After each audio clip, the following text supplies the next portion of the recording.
Attendu par les fans du MCU autant que les fans de Spider-Man lui-même, le troisième long métrage avec Tom Holland étale sa toile sur 2h45. 2h45 qui passe quand même vite, somme toute. 2h45, ça en fait le plus long Spider-Man de tous les temps, jusqu'à présent. Mais je veux pas trop m'attarder sur des détails, allons direct au but. Parce que le réalisateur John Watts et le producteur Kevin Feige parviennent à faire un tour de maître en offrant tout ce qu'on pouvait espérer. Une bonne histoire, une pincée de nostalgie, pour pas dire le bocal au complet, et une solide avancée dans la storyline du MCU. Plan Maître, un balado québécois qui s'intéresse au cinéma d'ici et d'ailleurs, au cinéma de genre, au cinéma d'auteur, au blockbuster, bref, au cinéma.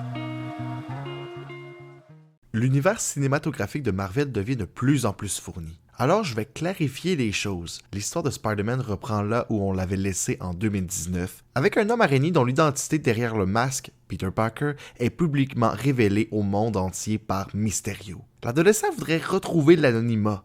Pour y arriver, il demande l'aide de Doctor Strange. S'il y a quelqu'un qui écoute ce balado-là, puis qui connaît pas l'univers de Marvel, il doit rien comprendre avec des noms à coucher dehors comme Doctor Strange puis Mysterio. Cela étant dit, Doctor Strange va aider Spider-Man, mais ça se passera pas comme prévu.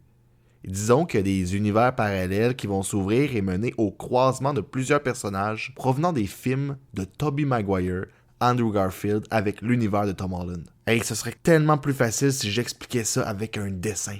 Tout ça a l'air d'un scénario de rêve. Pour vrai, ça l'est. Sauf qu'il y a quelques failles, mais il n'y a rien de parfait dans la vie. Doctor Strange, qui est pas mal le pivot de l'intrigue, agit sans trop réfléchir. Ça cadre bizarrement avec le personnage qu'on a connu dans les autres films. Pour ce qui est de l'humour, l'humour est peut-être parfois un peu trop présent.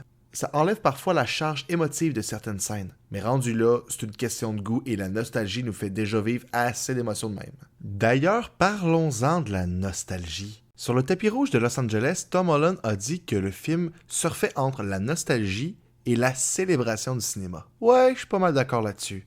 Surtout avec l'aspect nostalgique. Est-ce qu'il y a de quoi de plus nostalgique que de rassembler des héros de plusieurs millions d'enfants devenus adultes? Je penserais pas, non. Si la production appuie parfois trop fort sur le fanservice, le film n'oublie pas d'être rythmé. Même s'il y a quelques longueurs, on s'entend qu'à 2h45, c'est difficile de pas avoir de longueur, mais bon.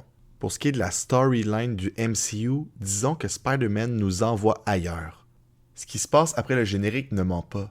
Les univers sont en train de se fissurer, ce qui va probablement pas s'améliorer dans le deuxième volet de Doctor Strange. Il y a peut-être de petits accrochages dans le film, mais le plaisir est trop grand pour être boudé, alors profitons-en pendant que ça passe. Le personnage de Spider-Man de Tom Holland gagne en maturité à chaque film, et ça augure bien pour la suite du MCU.